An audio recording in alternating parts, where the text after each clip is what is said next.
할렐루야. 우리가 계속 오늘 특별히 기도할 시간이 있으시면 계속 기도해 주실 것이 있는데, 우리 이복순 권사님께서 이제 어제 며칠 전에 그 국제성모병원에 입원을 하셨는데, 오늘 이제 시술을 좀 받으실 일이 있으셨나 봐요. 그래서 시술을 했는데, 시술이나 이런 것들은 잘 됐는데 지금 피가 지혈이 안 돼서 계속 출혈이 나와서 멈춰지지가 않아 가지고 그것 때문에 지금 중환자실에 계시다고 합니다. 먼저 이것을 감당할 수 있는 강건함을 허락하여 달라고, 또 피가 빨리 멈추게 해달라고 계속 기도해 주시기 바랍니다. 오늘은 이제 둘째 아들 이야기를, 지난 주일날은 둘째 아들 이야기를 했는데요. 오늘은 첫째 아들 이야기를 해볼까 합니다. 이 탕자의 비유는 많이 들으셨고 또 익숙한 이야기고, 그렇지만 또 그냥 말씀을 쑥 지나가다 보면 이 아들이 무슨 잘못을 했을까, 그런 거에 대해서는 깊게 생각하지 않아서요. 그래서 좀 말씀을 꼼꼼하게 살펴보면서 우리가 지난 주일에는 둘째 아들이 이런 사람이었다, 그런데 아버지가 받아주셨다라는 이야기를 했고요. 오늘은 첫째 아들에 대해서 좀 꼼꼼하게 살펴보면서, 이 첫째 아들이 우리가 보면 한편으로는 이해가 가잖아요. 지난 주일에 제가 뭐라고 했냐면, 저희 딸의 말을 빌어서 뭐라고 했냐면, 이 첫째 아들의 입장에서 동생이 그렇다면 너 돌아온 거 배고파서 돌아온 거잖아. 그러니까 꺼져. 너 설날하고 추석만 와. 혈육은 끊을 수 없으니까 그래, 너 명절 때만 오는 건 허락해 줄게. 그런데 이게 그 형 마음 아니겠어요? 형 마음. 그런데 이게 또 형 마음인데, 형이 이러면 안 된다, 오늘 이야기를 하는 거죠. 좀 꼼꼼하게 살펴봅니다. 첫째 아들은 집에 머물렀어요. 집에 머물렀습니다. 분명히 아버지 집에. 둘째 아들은 유산받아가지고 멀리 도망갔지만, 첫째 아들은 집에 함께 아버지랑 머물러 있으니 얼마나 효자겠어요. 그 부모님을 모시고 산다는 그 자체가 이게 보통 힘든 일이 아니잖아요. 그 성품들 좋으신 분들, 또 그래도 믿음 좋으신 분들, 이렇게 보면 진득한 부분들이 있는 분들의 모습에 보면 과거에 그래도 몇 년씩은 아니면 오래도록 어른들을 모시고 산 그런 그 인내함이 있기 때문에 믿음에도 그렇게 드러나는 경우들도 있더라. 저도 그것을 느낍니다. 그러니 부모님을 모시고 사는 게 얼마나 마음고생이 심합니까? 이 아들도 분명 첫째도 마음고생이 있었겠죠. 그러나 또 그러면 안 된다라는 이야기를 하는 거죠. 아버지 옆에서 부모와 가정을 잘 지키는 아들 같습니다. 그런데 첫째는 이 처음 이야기가 집에서 있는 아들이 아니라 집 밖에서 있는 아들을 발견합니다. 잔치에 있어야 할 아들인데 밭에 있다가 돌아오는 아들, 그리고 집 안에 들어오지 않습니다. 탕자 비유를 보면서 첫째는 어떤 사람이라고 생각하시나요? 보통 사람, 그래도 괜찮은 사람, 이렇게 생각할 수 있는데요.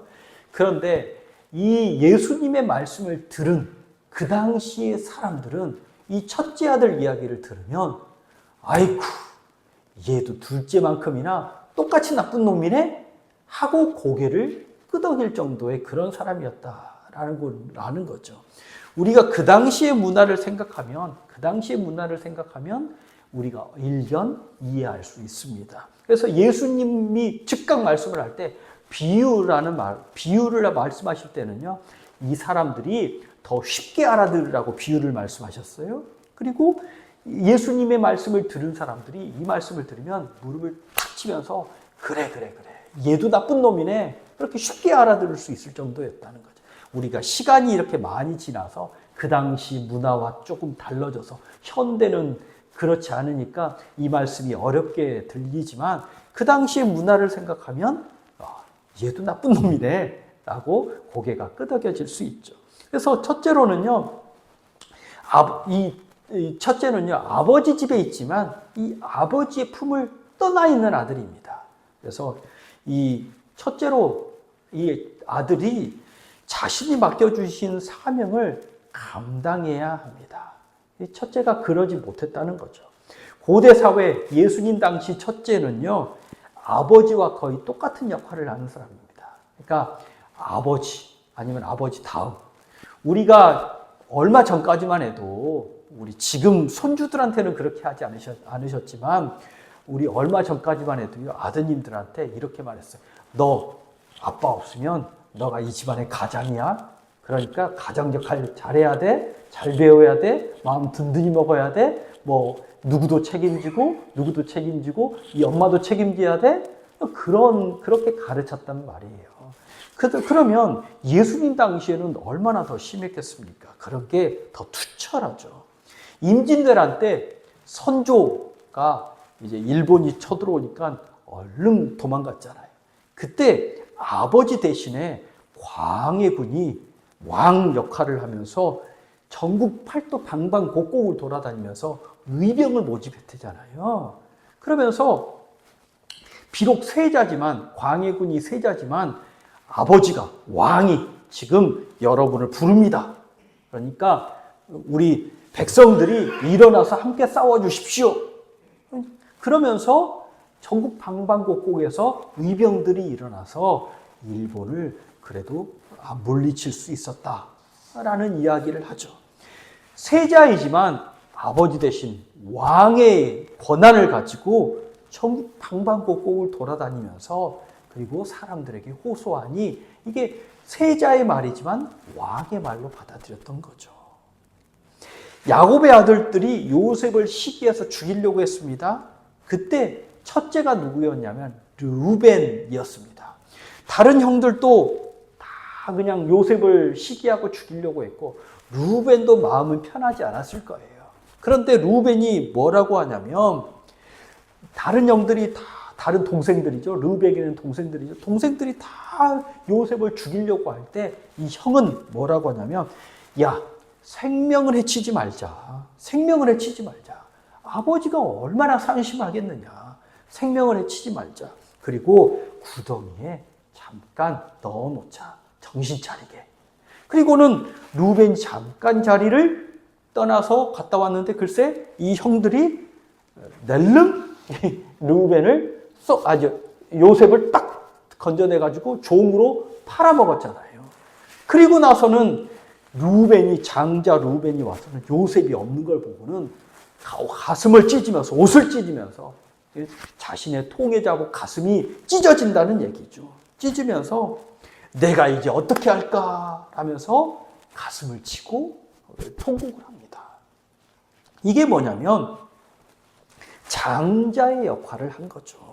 장자로서 가족에게 미칠 영향, 그 다음에 생길 일들, 아버지의 마음 헤아리면서 이렇게 하면 안 된다, 이렇게 해야 된다, 그 역할을, 책임 있는 역할을 했던 겁니다. 그래서 첫째는요, 아버지 다음으로 여겼습니다. 가족을 지키고 하나님을 섬기고 책임감 있게 아버지의 마음을 가지고 가족을 치리하는 그러한 역할을 했던 거죠. 그래서 첫째에게는요, 더 중요하니까 더 가족 지키라고 유산의 두 몫을 챙겨주었습니다. 두 몫은 장자가 갖고, 첫째가 갖고, 나머지 하나, 이게 두 몫이 있고, 나머지 하나를 다른 형제들이 나누어 가졌어요. 형제들이 많으면 많을수록 더 분깃이 작아졌겠죠? 10명이면 이 한 몫을 가지고 나머지를 가지고요, 나눠서 갖고, 장자는 두 몫을 가진 거예요. 뭐냐면, 가옥과 집과 토지를 물려받으면서 자자손손 이제 가족의 토지를 지키면서 가문을 지키면서 하나님을 섬기는 일을 하고 또 그 집과 토지 안에서 형제들이 함께 더불어 살 수 있도록 너는 크게 가지고 큰 마음을 가지고 다 품어 안으라 라는 그러한 역할을 주는 거였죠.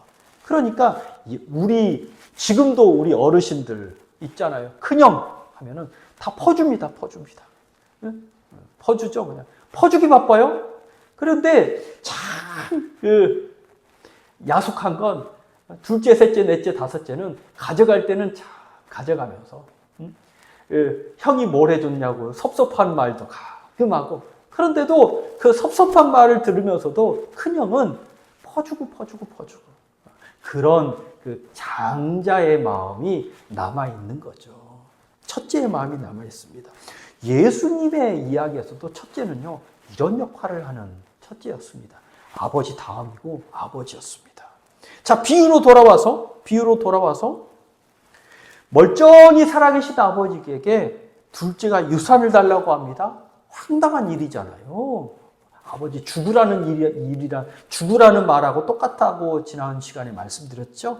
그러면 아버지가 넉넉한 마음으로 둘째에게 그러면 안 되는데 하고 기다리죠. 혼내지도 않고 기다리고 계십니다. 이럴 때는 보통 중재자가 나서서 야, 그러면 안 돼. 말해주는 사람이 있고 아버지 상심하시죠? 제가 해결하고 잘 해결하죠 뭐. 그러면서 나타나는 사람이 있는데 보통은 첫째가 그런 일을 감당하는 사람이었습니다. 아까 루벤같이. 그런데 이 둘째가 유산을 받아갈 때 첫째는 그런 일을 했다라는 말이 없죠. 그리고 둘째가 받아갈 때 각각 이제 재산을 나누어 주는데 12절에 보시면 중요한 문구가 있습니다. 12절 뒤에 보면 둘째가 아버지에게 말하되 아버지여 재산 중에서 내게 돌아올 분깃을 내게 주소서 하는지라. 그런데 아버지가 그 살림을 각각 나누어 주었다. 둘째에게도 나누어 줬는데 첫째에게도 나누어 줬다는 겁니다. 지금 첫째도 아버지의 유산을 받은 상태입니다. 그러니까 이렇게 일이 된 거죠. 이 첫째는 침묵을 합니다. 또 동생이 집을 나갔을 때 둘째가 돌아오도록 노력도 하지 않았잖아요. 아무 일도 하지 않습니다.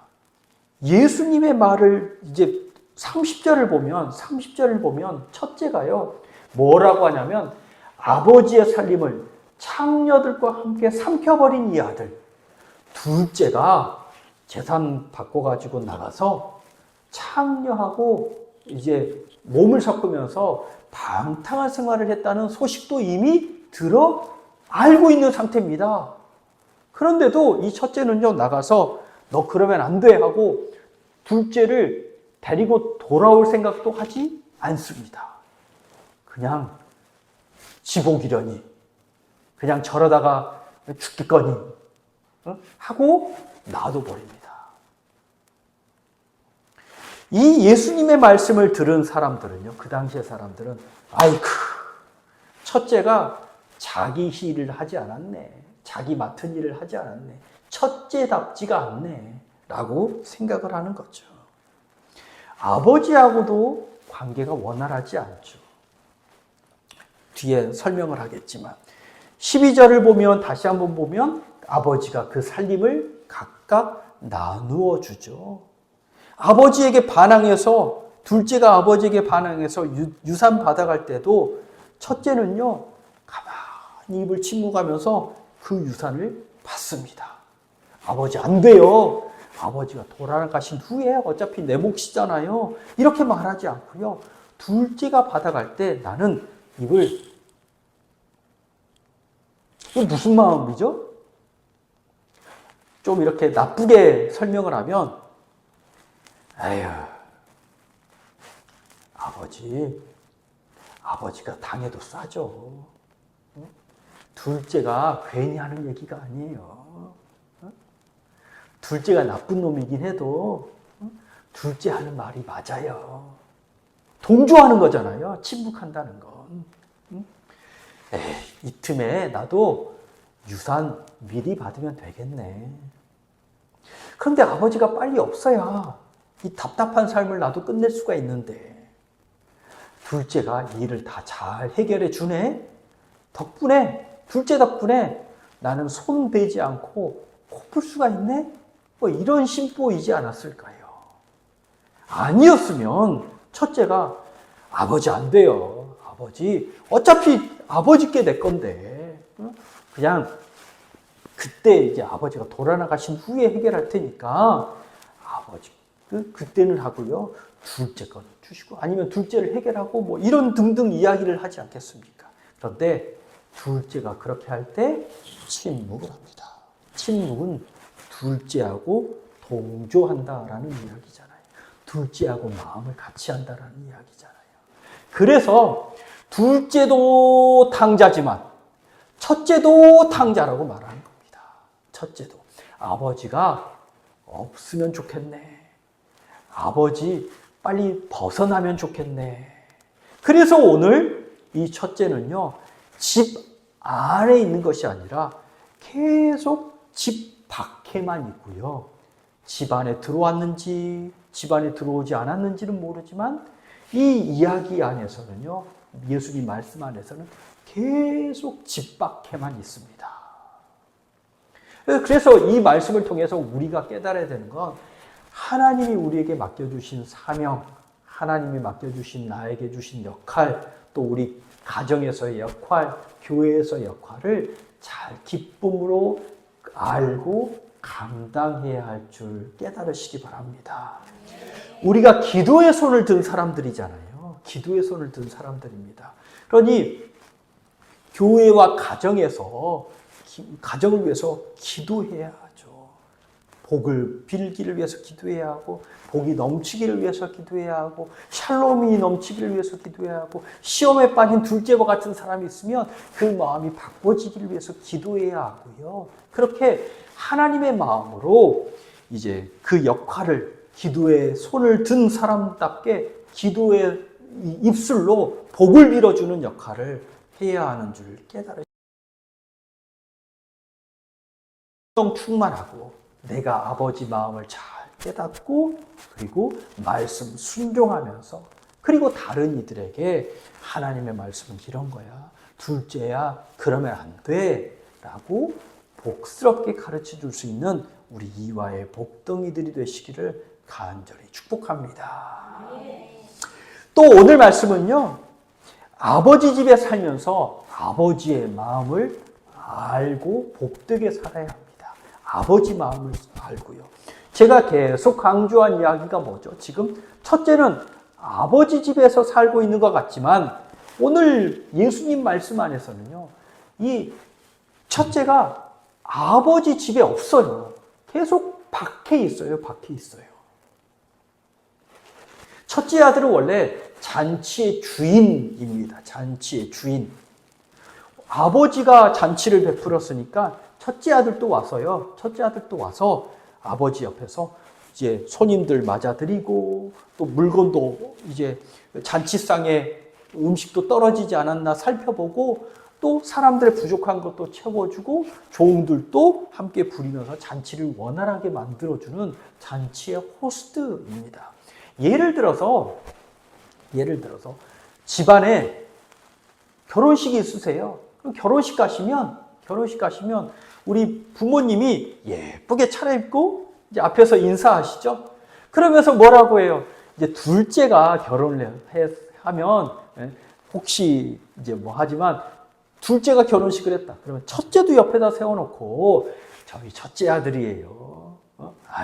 둘째가 먼저 갔네요. 아니면 첫째가 복스럽게 살아요. 하면서 이렇게 같이 소개해 주는 거 아닙니까? 그럼 첫째도 인사하면서 아이고 전에는 얼굴 못 뵀는데 뭐 옛날 먼 삼촌이시네요 하면서 그때 인사하기도 하고 어서 오세요 하고 여기저기 돌아다니면서 아버지 대신해서 잔치상도 보고 그러는 역할 아닙니까? 그런데 이 첫째는 지금 밖에 있어요. 무언가 아버지와 관계가 이상하다는 얘기입니다. 신학자들은 이거에 대해서 이렇게 말하는데요.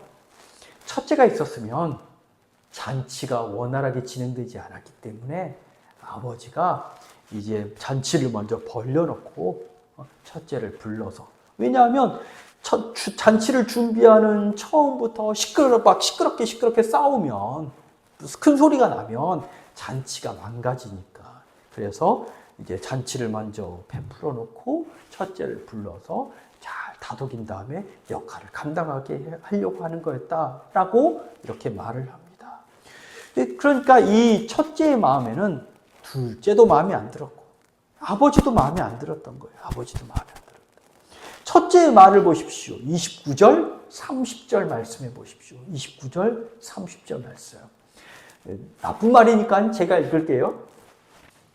아버지께 대답하여 이르되 내가 여러 해 아버지를 섬겨 명을 어김이었거늘 나같이 착하고 말 듣는 아들이 어디 있습니까? 말 잘 듣는 아들이 어디 있습니까?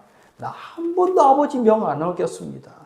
그런데 내게는 염소 새끼라도 주워본 적이 있으십니까? 친구들하고 먹으라고 잔치벌리라고 염소 새끼라도 이렇게 내주면서 나에게 칭찬해 주신 적이 있으십니까? 30절. 아버지의 살림을 창녀들과 함께 삼켜버린 이 아들이 돌아왔는데 이 못된 아들한테는 살찐 송아지를 잡아주시네요. 도대체 아버지는 누구 편이세요? 이런 말이잖아요. 이해가 가십니까? 아들 마음에서는 이런 마음이 들죠. 마음이 들죠. 그런데 중요한 건 이게 아버지의 마음이냐라는 거예요. 아까도 말씀드렸지만 첫째는 아버지 다음이잖아요. 아버지 다음이잖아요. 그러니 아버지의 마음이냐는 거예요. 이 첫째는요, 종으로 자기를 여기잖아요.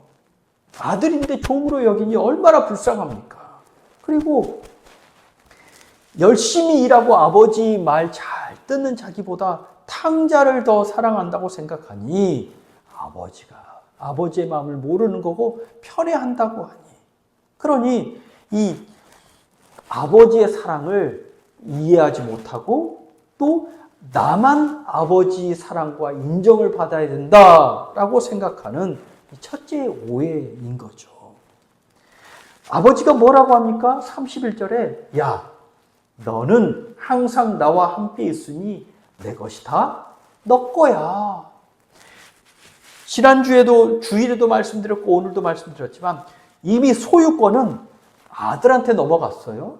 그런데 아버지가 살아있는 동안에는 아들이 소유권을 가지고 있어도 마음대로 처분할 수 없고, 그리고 이 아버지가 주신 것 안에서도 아버지가 아버지 마음대로 사용할 수도 있고, 그러니 이게 아들 입장에서는 이게 나한테 줬대는데 이게 내 건가? 그런 생각이 드는 거죠. 그렇죠? 분명히 아버지는 나한테 줬대는데 아버지는 나한테 물어보지도 않고 못된 둘째한테 내 송아지, 내 잔치, 비용 다 처리하고 있네? 이런 마음이 들 수도 있는 거죠. 이해가 가시죠? 너무 이해가 가요. 그런데 인정은 안 돼.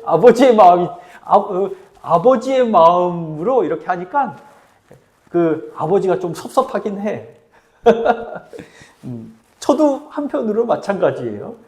이 말씀을 하면서 첫째가 뭘 잘못했지? 아버지가 이때 뭘 이렇게 하면 첫째가 어떻게 하면 좋을까라고 말씀을 묵상하는데도 이 도리어 첫째 마음이 이해가 가는 거예요. 근데 아버지 입장에서는 아버지의 마음으로 둘째를 받아 하나 주라라는 이야기죠. 그래서 아버지는요, 야, 지금 가지고 있는 이것이 다 너 거잖아. 지금 둘째를 위해서 살찐 송아지, 잔치 비용 들어간다고 아까워하지 말고 죽었다가 다시 돌아온 이 둘째를 위해서 우리 함께 기뻐하자라고 이야기를 하는 거죠. 그래서 첫째가 둘째를 위해서 자기 재산을 허비한다고 생각하니까 얼마나 마음이 아프겠어요. 속 쓰리겠어요. 아버지한테도 섭섭하고 둘째도 못된 놈이고. 그런데 아버지의 마음으로 아버지답게 살아가야 한다라는 이야기가 오늘 이 탕자의 이야기 주제인 줄 믿으시기 바랍니다. 오늘은 첫째에 대해서, 첫째의 마음을 좀 이해해서, 그렇지만 첫째가 뭘 잘못했는지에 대해서 이렇게 말씀을 드렸지만, 오늘 말씀은 뭐라고 해요? 오늘 주제는 뭐라고 하냐면 24절 말씀 한 목소리로 읽을까요? 24절 시작. 이 내 아들은 죽었다가 다시 살아났으며 내가 잃었다가 다시 얻었노라 하니 그들이 즐거워하더라. 또 32절 말씀을 보십시오. 한 목소리로 읽겠습니다. 이 내 동생은 죽었다가 살아났으며 내가 잃었다가 얻었기로 우리가 즐거워하고 기뻐하는 것이 마땅하다 하니라. 아멘. 결론 같은 말씀이지만, 그리고 돌아오는 주일날 이 탕자의 이야기로 아버지의 마음을 중심으로 말씀을 나누겠지만, 이 말씀의 결론은 뭐냐면 두 번이나 강조하죠. 둘째는 죽었다가 살아났잖아요. 그리고 잃었다가 없어졌다가 완전히 잃었다가 얻었잖아요. 그러니까 즐거워해야 한다. 이게 아버지 마음이라는 거죠. 이 아버지의 마음으로 보면 아까울 게 없는 거죠. 그동안 속 썩힌 게 다 사르르 녹는 거죠. 돌아온 것 하나로 그걸로 인해서 기쁜 거죠. 그러니 우리는 가끔 가다가 둘째로 살아가기도 하지만, 또 아주 자주 첫째로 살아가기도 하지만, 그래서 서슬퍼렇게 누구는 이렇고 누구는 저렇고 이러면서 저건 안 돼, 저거는 안 돼, 저 사람은 이래서 되고 안 되고, 그걸 따지기를 잘하는 첫째로 살아갈 때도 많지만, 그런데 더 가장 중요한 건 아버지의 마음으로 살아가야 한다라는 것을 오늘 말씀해 주시는 줄 깨달으시기 바랍니다. 기도하겠습니다. 사랑과 은혜가 많으신 아버지 하나님, 우리가 탕자와 같이 살지라도, 또 첫째와 같이 살지라도 우리를 아버지의 마음으로 넉넉하게 받아 안아주시고 용서하여 주시고 깨끗이 씻어주시고 잔치를 베풀어서 잔치를 참여케 하여 주시고, 또 다른 사람들도 잔치에 불러서 나를 아들이라고, 그리고 아들답게 인정해 달라고, 그들도 참 하나님의 아들답다라고 함께 잔치를 누리게 하시는 분인 줄 믿습니다. 감사합니다. 나에게 이런 크고 놀라운 사랑을 허락하여 주시니 감사합니다. 이제부터 나도 아버지의 마음이 점점 커지게 하여 주시옵소서. 하나님의 크기만큼 우리의 믿음도 커지게 하여 주시고, 잃었던 자가 돌아오면 기뻐하게 하여 주시고, 잃었던 자 다시 얻으면 돌아오는 역사, 그 큰 아버지의 마음으로 그들을 기뻐하는 아버지가 되게 하여 주옵소서.